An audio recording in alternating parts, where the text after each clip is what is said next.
2025 विकसित भारत स्वदेशी या संकल्पनेला भाषा, संस्कृती आणि स्वदेशी मूल्य या दृष्टिकोनातून मांडणं अतिशय सुंदर ठरेल आणि त्यासाठी आम्ही हे पोस्टरच्या माध्यमातून प्रस्तुत करत आहोत।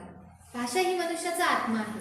पूर्ण विश्वामध्ये भाषेचे जतन, भाषेचे संवर्धन करून भारताच्या विकासामध्ये एक महत्त्वपूर्ण योगदान भाषेने दिलेले आहे। उदाहरण फिजी, मॉरिशस, इस्रायल, अमेरिका, संयुक्त अरब, दक्षिण Africa, Pakistan, Singapore, Germany, United kingdom, Australia, New Zealand यासारख्या कित्येक देशांमध्ये भाषेच्या माध्यमातून भारत विकास करत आहे। UN पॉप्युलेशन अवॉर्ड युनायटेड नेशनमध्ये ॲडव्होकेट वर्षा देशपांडे सातारकर ही महाराष्ट्रीय महिला 35 वर्षांपासून स्त्रियांसाठी लढत आहे। या कार्यासाठी UN पॉप्युलेशन अवॉर्डने त्यांना सन्मानित केले। हे बक्षीस स्वीकारताना त्यांनी आपले मनोगत आपल्या मायबोली मराठी भाषेत व्यक्त केले।